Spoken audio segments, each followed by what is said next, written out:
오늘이 2019년 부활절 아침입니다. 여러분들에게 부활의 은혜와 평강이 함께하기를 바랍니다. 그래도 부활절인데 우리 전우자로 한번 인사하겠습니다. 샬롬 한번 합시다. 샬롬이 예수님께서 그 제자들에게 나타나서 부활하신 예수님께서 제자들에게 나타나서 제일 먼저 하셨던 말이 평강이 있어라 그랬습니다. 샬롬이죠. 그래서 오늘도 여러분들에게 예수님께서 2000년 전 제자들에게 주신 그 샬롬이 함께하기를 바랍니다. 오늘 본문이 엠마오로 가는 두 제자 이야기는 누가복음에서도 가장 아름다운 이야기고 이 부활에 관한 사건을 다룬 하나의 완성된 이야기로서는 가장 아름다운 작품입니다. 그래서 오늘 우리가 부활절 연합 새벽 기도 때도 제가 말씀드렸는데 이 설교는 참 잘해야 본전입니다. 왜 설교 이 내용 자체가 너무나 아름답고 이 내용 자체만 해도 충분히 부활의 메시지를 부활하신 주님을 만날 수 있는데 괜히 설교자가 어줍찮게 여기 이런저런 말을 덧붙였다가 이 아름다운 부활의 메시지를 혹시나 혼잡시킬까, 혹시나 잘못 전할까, 사실 그런 염려도 없지 않습니다. 그래서 오늘 여러분들이 설교를 들으시고 별로 마음에 들지 않는다면 그 댁에 돌아가셔서 이 오늘 본문을 한 두세 번만 읽어도 큰 은혜를 받으실 것입니다. 오늘 이 엠마오로 가는 두 제자 이야기, 이 사건, 이 스토리를 통하여서 부활하신 주님을 만나기를 바랍니다. 자, 오늘 이 본문은 예루살렘에서 엠마오로 가는 두 제자로부터 시작하게 됩니다. 왜 이 두 명의 제자가 엠마오로 갔는지 그 이유는 정확히 나타나 있지 않지만은 이 사람들이 예루살렘에서 엠마오로 가는 그들의 마음, 심리 상태는 오늘 본문에 잘 나타나 있습니다. 어떤가 하면은 굉장히 슬펐다. 오늘 16절에 보면은 슬픈 기색이 만연했습니다. 자, 또 하나는 이 두 제자가 예수님과 대화하는 그것을 볼 때에 물론 그 대화할 때는 부활하신 예수님을 모르고 대화했습니다. 그 대화를 보면은 이런 내용들이 나옵니다. 자기들이 함께 따랐던 이 예수라는 분은 이스라엘을 속량하실, 즉 이스라엘을 구원하실, 요즘 말로 하면은 로마에서부터 이스라엘을 구원하실 그런 구원자라고 잔뜩 기대하고 있었습니다. 그런데 3일 전에 예루살렘에서 십자가에 못 박혀서 죽었는데 이 3일 동안에 아무런 일이 일어나지 않아서 그래서 자기들이 기대했던 그 구원의 이 희망이 완전히 사라졌습니다. 그래서 절망하고 좌절했습니다. 그러니까 이 엠마오로 가는 두 제자의 이 마음속에 슬픔과 절망과 좌절이 가득했다는 것을 오늘 이 본문이 증거하고 있습니다. 그래서 보통 엠마오로 가는 길은 인생의 슬픔과 절망의 길이다, 이런 의미가 담겨져 있습니다. 자, 우리 인생 살면서 여전히 모든 인생, 여러분들 지금까지 수십 번, 수백 번 더 엠마오로 가는 길에 이 두 제자처럼 슬픔과 절망을 다 경험했습니다. 아니 어쩌면 오늘 여러분들이 여러분 댁에서 이 교회까지 오면서 이 짧은 시간이지만 운전해가 오면서 짧은 시간 동안에도 이 엠마오로 가는 두 제자처럼 부활절 아침에 교회에 와서 부활주일 예배를 드리려고 하면서도 여러분 마음속에 어쩌면 절망과 좌절을 가지고 오신 분들도 있을 것입니다. 자, 오늘 이 두 명의 제자가 절망과 좌절 속으로 엠마오로 가는데 여기에 놀라운 하나님의 은혜가 담겨 있었다는 것입니다. 바로 이 절망과 좌절에 빠진 두 제자에게 부활하신 예수님께서 그들을 찾아가셨습니다. 그들을 만나주셨고 그들과 함께 동행했고 그들과 함께 대화를 나누었고 그들과 함께 떡을 떼는 놀라운 은혜를 주셨다는 것입니다. 분명한 것은 오늘 이 두 명의 제자가 엠마오로 가면서 부활하신 예수님을 만나리라고는 꿈엔들 상상이나 했겠습니까? 정말 오늘 이 두 명의 제자들은 부활하신 예수님을 만나리라고는 눈꼽만큼도 생각하지 못했습니다. 그런데 오늘 전혀 뜻밖의 예상 밖으로 부활하신 예수님께서 이 두 명의 제자들을 만나셨습니다. 정말 뜻밖의 은혜죠. 예상 밖의 부활의 은혜입니다. 요즘 한국의 젊은이들이 좀 뭐라 그런가 세련된 젊은이들이 잘 쓰는 영어 단어 가운데요, 세렌디피티라는 단어가 있습니다. 참 어려운 단어인데요. 세렌디피티 찾아보면요, 뜻밖의 횡재. 기대하지 않는데 갑자기 큰 횡재를 만난 거예요. 이걸 이제 세렌디피티하고 이렇게 썼는데, 오늘 바로 이 본문은 영적 세렌디피티라고 볼 수 있습니다. 전혀 생각하지 않았는데, 아무도 예상하지 않았는데 하나님의 은혜가 예상 밖으로 임했다는 것이, 뜻밖의 예상 밖의 은혜입니다. 그런데 사실은 우리 인생에서 이런 영적 세렌디피티는 항상 있어 왔습니다. 하나님의 은혜는 여러분들이 아무리 예상해도, 어쩌면 아무리 예상하지 못해도 하나님의 은혜는 우리에게 찾아오는 것입니다. 어떤 사람은 이렇게 생각합니다. 설교자가 아무리 그렇게 설교해도 지금 설교자가 내 상황을 몰라서 그렇지, 여기에 무슨 하나님의 은혜가 있겠어. 아무리 뜻밖의 예상 밖의 은혜라 그래도 여기에는 없어 하는, 바로 그곳에 하나님의 은혜가 임하는 것입니다. 여러분들이 어떤 예상을 해도, 여러분들이 무엇을 해도 하나님의 은혜는 여러분들의 예상과 여러분들의 계획과 여러분들의 절망과 좌절 훨씬 넘어서 우리에게 다가오는 것입니다. 정말 은혜로운 것은 바로 오늘 이 시간 바로 오늘 이 날이 이 두 명의 제자가 뜻밖의 은혜를 경험한 그 날이라는 것입니다.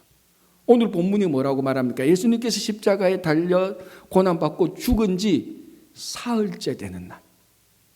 그러니까 금요일이 성금요일이니까 금요일 첫 번째, 토요일 두 번째, 오늘 4일, 주일 3일, 오늘 3일째 되는 날. 바로 이 날이 여러분들이 예상하지 못했던 뜻밖의 은혜를, 부활의 은혜를 경험하는 날이라는 것입니다.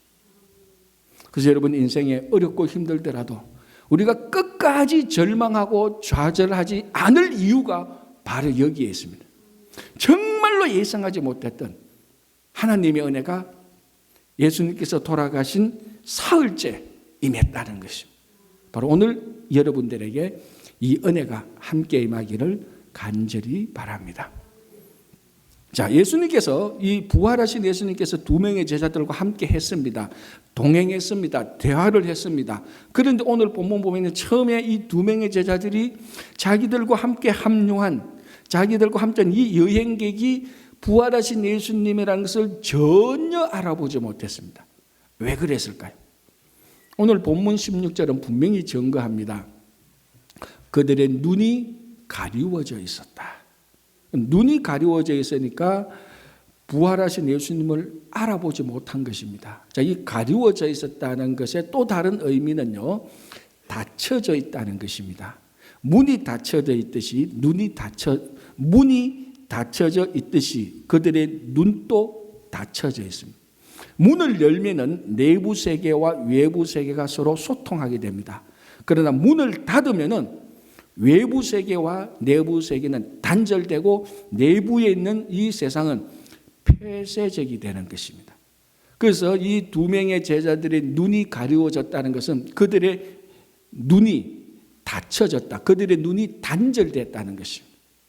그러니까 문 밖에 있는, 그들의 눈 밖에 있는 부활하신 예수님이 아무리 휘황찬란하게 나타났다고 한들 단절된 눈을 가지고 있는 이 두 명의 제자들에게는 부활하신 예수님을 알아챌 리가 없습니다. 또 한 가지, 오늘 본문에서 예수님께서 이 두 명의 제자들에게 성경 말씀을 풀어주면서 이렇게 말합니다. 너희 마음이 어찌 그리 더디냐? 어찌 그리 더디냐? 이렇게 말합니다. 마음이 더디다라는 말은 정확히 풀어서면요, 마음이 어리석다 그리고 늦다라는 겁니다. Foolish and slow. 그러니까 이 말을 듣는 것이 굉장히 어리석고 굉장히 늦다는 것입니다. 여기서 어리석다라는 것은 IQ가 낮다, 지능이 떨어진다 그런 의미가 아닙니다. 여기서 어리석다는 것은 자기가 어떤 들은 것을 의도적으로 받아들이기 싫어하는 그런 어리석은 태도와 마찬가지입니다. 그리고 들은 것을, 어떤 것을 본 것을 또는 자기가 경험해서 슬로우, 늦게 받는 것입니다. 그러니까 여기는 뭔가 모르게 마음의 태도가 계속해서 느기적 하는 것입니다. 선뜻 받아들이는 것이 아니고 선뜻 받아야 될 것조차도 계속해서 미루는 겁니다. 그래서 결국은 안 받으려고 하는 것입니다. 다른 말로 말하면 마음이 막혀 있는 것하고 똑같습니다. 마음이 자꾸 막혀 있어 가지고 뭔가 들어와도 자꾸 막혀 있는 마음이 자꾸 밀어냅니다. 그래서 이 제자들이 부활하신 예수님을 알아보지 못했던 이유는 이미 그 마음 속에 어떤 불신의 벽이 쌓여져 있는 것입니다. 불신의 벽이 마음을 막고 있는 거라고 똑같습니다. 자, 오늘 본문을 보십시오. 이 두 명의 제자들이 이런 얘기를 합니다. 자기들이 이런 얘기를 들었다고 말하는데 어떤 여인이 예수님의 무덤에 가봤는데 그 무덤이 빈 무덤이었고 예수님의 시신도 없었는데 천사들이 예수님께서 부활했다라는 어떤 사람들이 하는 얘기를 자기들이 들었다는 겁니다. 그리고 자기들과 함께 있던 그 이야기를 들었던 함께 있던 여인들 가운데 어떤 사람이 그걸 확인해 보러 그 무덤에 가니까 그 사람들이 들었던 대로 실제로 그러했다는 것을 또 들었습니다. 그러니까 부활에 관한 얘기를 듣고 들었는데 마음에 불신의 벽과 같은 것이 막고 있으니까 그 부활의 증거를 들어도 받아들이지 못하는 것입니다.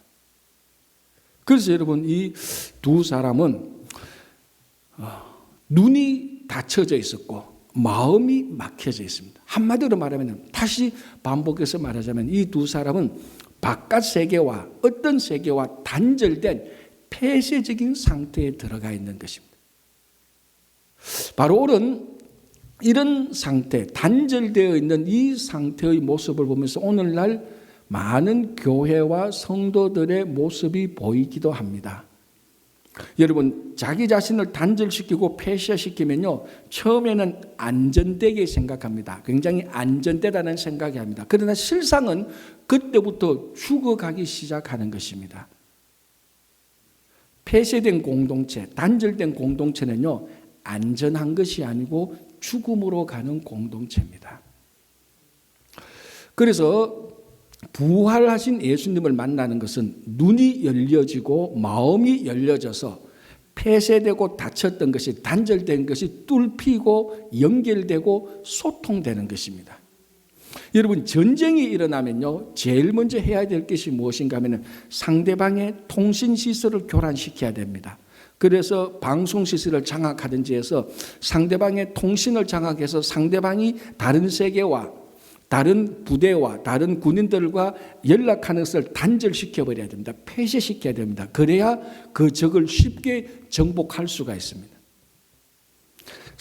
오늘날 사탄이 교회와 성도를 공격하는 방법 중에 하나가 바로 이겁니다. 교회와 성도를 단절시킵니다. 폐쇄시킵니다. 세상과 자꾸 단절시킵니다. 처음에는 단절된 폐쇄된 교회 공동체 또는 성도의 삶이 안전하다고 생각하지만 실상은 그게 안전한 것이 아니고 죽어가기 시작하는 것입니다. 오늘 이 폐쇄된 단절된 눈과 마음을 가지고 있었던 이 두 명의 제자는 앞에 부활하신 예수님께서 나타나시고 함께 동행하고 대화를 나누어도 예수님을 알아보지 못합니다. 부활하신 예수님을 알아보지 못합니다. 부활을 만나지 못하니까 이미 그 안에 폐쇄된 단절된 그 안에 있는 눈과 마음은 죽은 것하고 마찬가지입니다. 여러분, 죽음이라는 것은 영원한 단절입니다. 그러나 부활이라는 것은 죽음을 깨트려서 단절된 세상을 깨트려서 영원한 하나님의 나라로 연결시키는 것입니다. 그것을 뚫어서 하나님의 나라로 열어주는 것, 그게 바로 부활입니다. 그래서 오늘 우리가 이 부활하신 예수님을 만난다는 것은 지금까지 살아온 내 고집과 내 전통과 내 경험과 내 지식에 단절된 것을 깨트리고 부활하신 예수님을 만나서 눈과 마음이 열리는 것, 이것이 부활의 은혜요. 이것이 부활의 경험입니다. 자, 오늘 이 본문을 보면 이 두 명의 제자들이 참 잘한 게 하나 나타납니다. 뭔가 하면요, 아직까지 이분이 예수님인 줄은 모르는데 함께 대화를 하면서 이분하고 자꾸 대화를 하고 싶다는 마음이 생깁니다. 그래서 그들이 원래 가고자 했던 엠마오 마을로 가까이 이르자 예수님께서는 그 마을을 지나가려고 했습니다. 그러나 이 두 제자들이 지나가려고 하는 예수님을 붙잡아서 강권하여 우리와 함께 유하자, 이 마을에서 오늘 하루를 유하자라고 붙들었습니다. 그러니까 예수님께서 자기를 붙들어서 유하자고 하는 이 제자들과 함께 그날 밤에 그 마을에서 유했다라고 말하는 것입니다. 유했다, 머물렀다는 것입니다. 제자들이 예수님과 함께 머무르자고 요청을 했고 예수님은 그 제자들의 요청에서 오늘 하루 머물렀습니다. 이게 요한복음 15장 처음 부분에 나오는 그 유명한 포도나무 비유에 나오는 내용하고 같습니다. 요한복음 15장 4절에 포도나무 비유를 말씀하시면서 예수님께서 제자들에게 무엇이라고 말합니까? 내 안에 거하라. 나도 너희 안에 거하겠다. 여기서 거한다. 바로 이 말이 오늘 두 명의 제자들이 예수님에게 우리와 함께 유하기를 원한다. 거주하기를 원한다. 이 말하고 똑같습니다. 예수님께서 포도나무에서 제자들에게 너는 내 안에 유하라. 내 안에 거주하라. 나도 너희 안에 유하겠다. 너희 안에 거주하겠다. 그러면은 많은 열매를 맺을 것이다 라는 것입니다. 이 제자들이 부활하신 예수님 안에 거하게 되고 그리고 예수님께서 이 제자들한테 거하게 될 때에 예수님께서 이 두 명의 제자들에게 떡을 나누어 줍니다. 그리고 두 명의 제자들이 그 떡을 먹는 순간에 눈이 밝아져서 닫혔던 눈이 열려져서 닫혔던 문이 열리듯이 그들의 눈이 열려져서 부활하신 예수님을 알아보았습니다. 눈이 열려서 부활하신 예수님, 부활을 경험하게 되는 것입니다. 여러분, 지난 2000년 동안 오늘 이 본문에 나타난 두 명의 제자가 누군가에 대한 연구가 참 많았습니다. 그런데 아직 합의된 결론에 이르지 못했습니다. 한 사람은 누군지 압니다. 본문에서 말하고 있으니까. 한 사람은 글로바입니다. 그리고 또 다른 제자, 이 사람이 누군가 많은 연구가 있었는데 그중에 한 주장 가운데 한 사람은 바로 글로바라는 사람의 아내일 가능성도 있다라고 말을 합니다. 요한복음 19장 25절을 보면 예수님께서 십자가에 달렸을 때 4명의 여인들이 그 곁을 지키고 있었는데 그중에 한 여인이 글로바의 아내 마리아라는 내용이 나옵니다. 그래서 어떤 분은 바로 그 글로바가 오늘 이 본문에 나온 글로바라고 한다면은 함께 갔던 사람은 그의 아내가 아닐 것인가라고 추정을 합니다. 오늘 우리가 이 말씀을 보면서 이 두 명의 사람이 한 사람은 글로바이고 한 사람은 아내라고 받아들인다고 가정하고 본문을 한번 보겠습니다. 사실은 다른 사람이라고 해도 괜찮습니다. 그래서 오늘 이 본문을 보기 전에 에덴 동산에서 아담과 하와 부부가 선악을 알게 하는 열매를 먹었습니다. 그 순간 무슨 일이 일어났습니까? 선악을 알게 하는 열매를 먹는 순간에 그들의 눈이 밝아졌습니다. 그리고 자기를 보니까 벌거벗은 것을 보고 수치스럽게 생각해서 자기 몸을 감추었습니다. 그때 눈이 밝아진 것은 하나님에 대해서 진리에 대해서 눈이 밝아진 것이 아니고 하나님께서 먹지 말라고 하는 선악을 알게 하는 열매를 먹는 순간에 그들의 눈이 죄에 대해서 밝아져서 죄가 무엇인지 알게 되는 거예요. 이 일로 인하여서 우리가 말하는 원죄가 이 세상에 들어오게 된 것입니다. 그래서 그때부터 사람은 죄와 저주 아래에서 살아가게 되고 이 죄와 저주의 결과로 모든 사람들이 다 죽게 되었습니다. 자, 오늘 본문에 글로바와 그의 아내가 아니라 할지라도 글로바와 또 다른 사람이 예수님과 함께 있으면서 이번에는 예수님께서 건네준 그 떡을 먹습니다. 무슨 일이 벌어졌습니까? 그들의 눈이 밝아졌습니다. 선악을 알게 하는 열매를 먹을 때도 그들의 눈이 밝아졌는데 이 눈은 죄에 대해서 밝아졌다면 오늘 예수님께서 떼어준 그 떡을 먹을 때 이들의 진짜 영적 눈이 밝아지고 진리가 무엇인지 부활에 대하여서 눈을 뜨게 된 것입니다. 그래서 부활하신 예수님을 만나게 된 것입니다.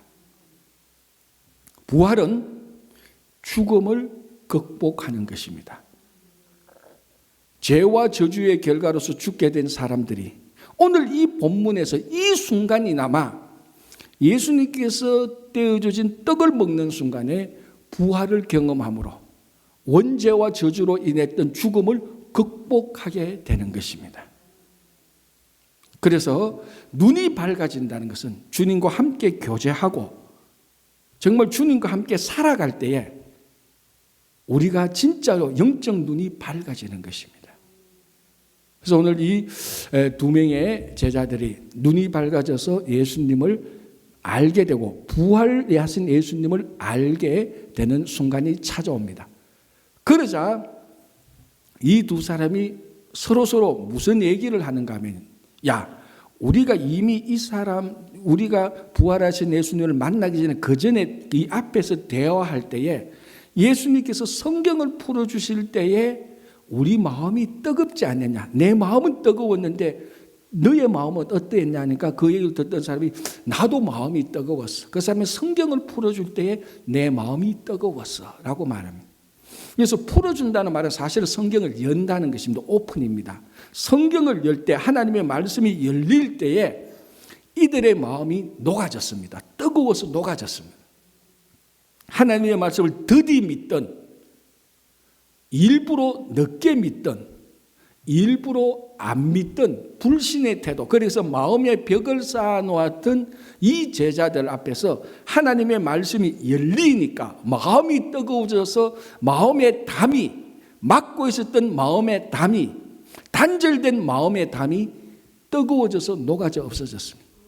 이미 그때부터 이 두 명의 제자들은 부활하신 예수님을 느끼기 시작한 것입니다. 여러분, 초대교회 교인들이 가지고 있었던 부활의 증거는 무엇입니까? 첫 번째는 빈 무덤이었습니다.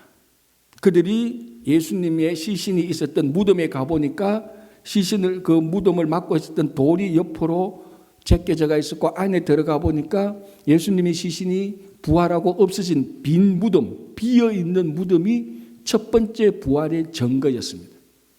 요한복음을 보면은 또 부활의 증거가 나타나는데 예수님의 시신을 감쌌던 세마포, 그래서 예수님의 몸이 싹 빠지고 난 다음에 예수님의 몸의 형체를 가지고 있었던 바로 그 세마포, 이것 또한 부활의 훌륭한 증거가 되는 것입니다.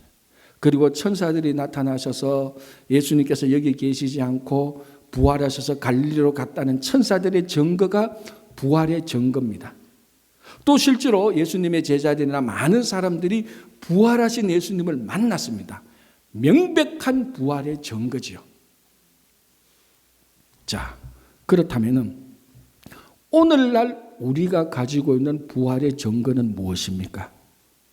빈 무덤이 있습니까? 빈 무덤 없습니다. 세마포가 있습니까? 없습니다.